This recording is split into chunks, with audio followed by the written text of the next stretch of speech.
प्रधानमंत्री जी बोल रहे थे ये मुफ्त की रेवड़ियां बांटते हैं, ये फ्री बिजली, ये फ्री पानी, ये औरतों को फ्री सफर बसों में, ये फ्री मेडिकल, फ्री दवाइयां, ये फ्री की रेवड़ियां हैं, ये कल्चर हमें बंद करना पड़ेगा, फ्री की रेवड़ियों से देश आगे नहीं बढ़ेगा।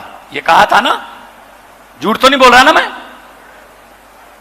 मैं पूछना चाहता हूं प्रधानमंत्री जी, ये तो चलो टैक्स का पैसा है, हम उनको लोगों को वापस दे रहे हैं, भ्रष्टाचार को बंद किया, लीकेज बंद की तो पैसे आए, लोगों को वापस दे रहे हैं, कर्जा नहीं ले रही दिल्ली सरकार, कर्जा 1 रुपए का भी नहीं ले रही, लोगों का पैसा लोगों को दे रहे हैं, आप इसको फ्री रेवड़ी कहते हो। जो आपने हर आदमी के खाते में 15 लाख वाला पापड़ बेचा था वो कहां गया? हर आदमी के खाते में 15 लाख आ जाएगा। नारा क्या दिया था? बहुत हुई महंगाई की मार, अब की बार बीजेपी सरकार। अभी यहां आपके यहां तो तेल मैंने सुना है बहुत सस्ता है, ऐसा टीका लगाते हैं पता ही नहीं चलता। 12 बजे तेल का भाव कुछ और होता है, 2 बजे कुछ और, शाम 6 बजे तक कुछ और, सुबह जब जगते हैं कुछ और, पता ही नहीं चलता जी कब टीका लग गया। और पैसा किसका? पब्लिक का। आप ये मत समझना कि जी जो बैंकों वालों को लूट के चले गए, ये नीरव मोदी, ये विजय माल्या, ये तो बैंकों को लूट गए जी, हमें थोड़ी कुछ कहा है उन्होंने। नहीं नहीं नहीं नहीं, आपका पैसा है वो। आप कहोगे हमारा पैसा, हम तो जानते नहीं उनको। मैं उनकी पहचान कराता हूं आपसे कैसे है। टैक्स देते हो आप, कब देते हो टैक्स? आप कहते हो हम कब टैक्स देते हैं? सुबह जगते हो, चाय बनानी है, गैस है तो लाइटर, जैसे ही लाइटर दबाया टैक्स शुरू, गैस पर टैक्स है। चूल्हा है तो माचिस, जैसी तीली जलाई टैक्स शुरू, उसमें चाय पत्ती डाली टैक्स, उसमें चीनी डाली टैक्स, दूध डाला टैक्स, मोबाइल फोन यूज किया टैक्स, मोटरसाइकिल स्टार्ट किया टैक्स, वहां से फोन किया ठीक ठाक पहुंच गए टैक्स, घर पे आए फिर चाय बनाई टैक्स, शाम को खाना खाया, सब्जियां, नमक मिर्च उसमें टैक्स, उसके बाद शाम को बेडरूम में गए, अपने बेड पर आराम से सोने से पहले लाइट बंद कर दी और बोले चलो अब कोई टैक्स नहीं है। नहीं भाई साहब, पंखा चल रहा है ऊपर, टैक्स, और ठंड में हीटर चल रहा है, टैक्स। हम तो सोते हुए भी टैक्स दे रहे हैं, 24 घंटे टैक्स दे रही है देश की जनता, तो खजाने खाली कैसे हो जाते हैं? जब पब्लिक की बारी होती है तब खजाना खाली क्यों हो जाता है? इनकी बारी क्यों नहीं होता? यही दिक्कत है बस। अदरवाइज, वरना हमें क्या जरूरत थी राजनीति में आने की? मैं अच्छा भला कलाकार था, मनीष सिसोदिया जी बहुत बड़े पत्रकार थे, अरविंद केजरीवाल जी इनकम टैक्स में कमिश्नर थे, अफसर थे, कोई वकील था, कोई स्टूडेंट था, कोई डॉक्टर था, अपना अपना काम कर रहे थे। इन्होंने मजबूर किया हमें, तो हमने कहा जी अगर यही ठीक हो जाते तो हमें जरूरत नहीं थी। हमने कहा भी, अन्ना हजारे आंदोलन में यही कहा था, ये कर दो, मजाक उड़ाया, ऐसे कानून नहीं बनते, चुन कर आइए। सड़कों पर बैठने से कानून नहीं बनते, चुन कर आइए। तो पार्टी बना ली, पार्लियामेंट में मैं गया, सबसे पहले उसी का सामना हुआ, वो हार गया था, राज्यसभा से आया था, लोकसभा में हार गया था। मैंने कहा सर आप कहते थे सबसे ज्यादा चुन के आइए, चुन के आइए, हम तो चुन के आ गए, आप तो चुन के आओ ना, फिर आप उधर से आ रहे हो। आप चोर मोरी से आ रहे हो। तो भाई साहब, इन्होंने जिसको जनता पसंद नहीं करती उसको उधर ले जाते हैं। राज्यसभा बनी है अच्छे लोगों के लिए, वहां IIT के प्रोफेसर जाएं, वहां भज्जी जैसे खिलाड़ी जाएं, वहां पर्यावरण को प्यार करने वाले जाएं, पत्रकार बड़े जाएं, खिलाड़ी बड़े बड़े जाएं, कल्चर को प्रमोट करने वाले लोग जाएं। लेकिन ये इनके सारे उधर से हैं। फिर इलेक्शन कराने की जरूरत है क्या? क्या जरूरत है? उधर से लाने हैं तो इसलिए मैं कह रहा हूं कि ये पार्टी आम लोगों की पार्टी है।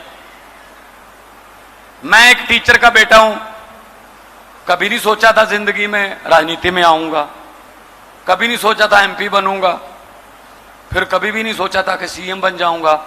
लेकिन हां, इतना सोचा था कि देश को आगे बढ़ाना है, उसके लिए जिम्मेदारी जो भी मिल जाए वो करते रहेंगे, वो निभाते रहेंगे।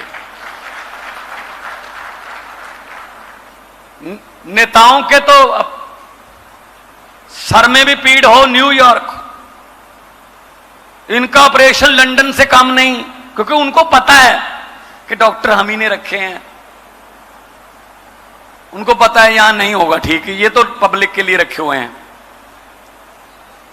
अच्छे हॉस्पिटल हों तो हमारे देश के नेताओं का भी यहीं पे इलाज हो ना।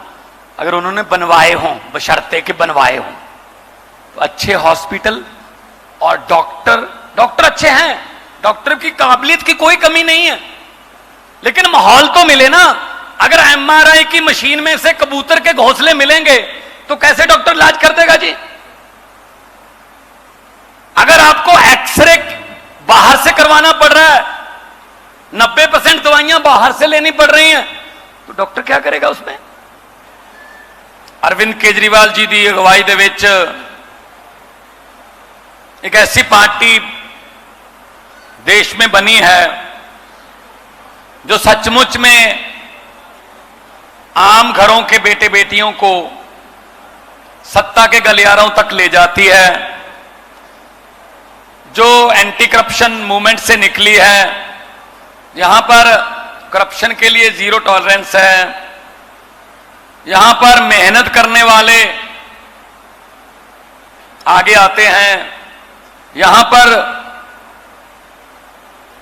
पोस्टर लगाने वाले, दरियां बिछाने वाले, कुर्सियां लगाने वाले और बाद में कुर्सियों को टेंट हाउस तक पहुंचाने वाले लोगों को भी टिकटें मिलती हैं और वो जीतते भी हैं।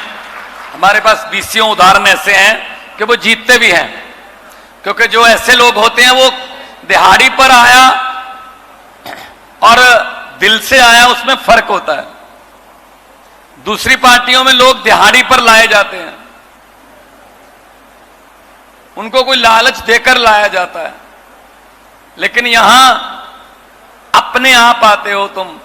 यही चीज है जो हमारा हौसला बढ़ाती है, यही चीज है जो हमें थकने नहीं देती कि आप लोगों का प्यार जो है वो इतना ज्यादा है कि हमारा हौसला बढ़ता रहता है।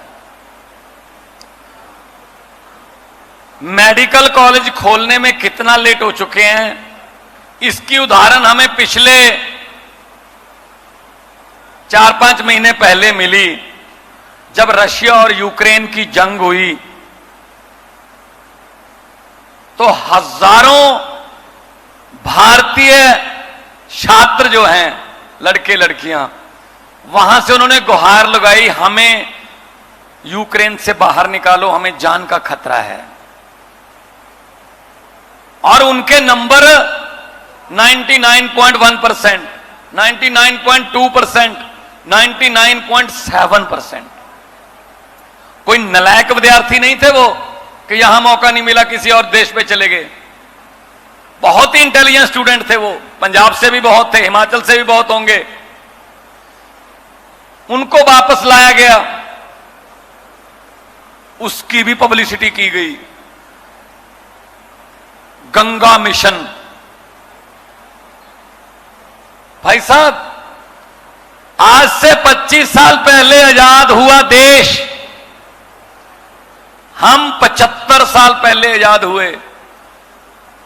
वो क्या कारण थे कि 75 साल आजाद हुए, 75 साल पहले आजाद हुए देश के लड़के लड़कियों को 25 साल पहले आजाद हुए यूक्रेन जैसे मुल्क में पढ़ाई करनी पड़ रही है? इसके बारे में कभी किसी ने कोई मिशन चलाया? ना। नारे लगवा लो जितने मर्जी, जहाज में भी लगवा लो। तो मेडिकल की पढ़ाई में हमारे बच्चे किसी से कम नहीं है। अमेरिका में बहुत भारी परसेंटेज में जो डॉक्टर हैं वो इंडियन हैं। क्यों काम करते हैं वहां जहां उनको डिग्री के मुताबिक काम नहीं मिलता? इसको बोलते हैं ब्रेन ड्रेन। हमारा दिमाग जो है वो उधर जा रहा है। इंजीनियर, डॉक्टर, साइंटिस्ट, रिसर्चर वहां जा रहे हैं। चले तो जाते हैं वहां, लेकिन मन उनका यही है। वो दिवाली मनाने, बैसाखी मनाने, लोहड़ी मनाने यहीं आते हैं, लेकिन उनको वतन में काम नहीं मिल रहा। शहीद आजम भगत सिंह, राजगुरु सुखदेव, करतार सिंह सराभा, लाला लाजपत राय, अशफाक उल्लाह, चंद्रशेखर आजाद जैसे हजारों शहीदों ने अपने प्राणों की बलि दी, आहुति दी अंग्रेजों को इस मुल्क से निकालने के लिए। लेकिन आज भगत सिंह की उम्र के 22-23 साल के नौजवान लड़के, भगत सिंह, राजगुरु सुखदेव के वारिस, मां की बालियां बेचकर, गहने बेचकर, पिता की जमीन बेचकर 30-30 लाख, 40-40 लाख रुपए लेके घूम रहे हैं ट्रैवल एजेंटों के पास। किस काम के लिए? अंग्रेजों के पास पहुंचने के लिए। अगर उनके पास 40-40 लाख देकर उनके पास ही जाना था, फिर शहीद भगत सिंह जैसे शहीदों को शहीद करवाने की क्या जरूरत थी? वो भी 80-80, 90-90 साल की उम्र जीते, अंग्रेजों को यही रख लेते भाई। वो अंग्रेज चले गए, ये हमारे वाले आ गए, रिकॉर्ड तोड़ दिए भाई साहब।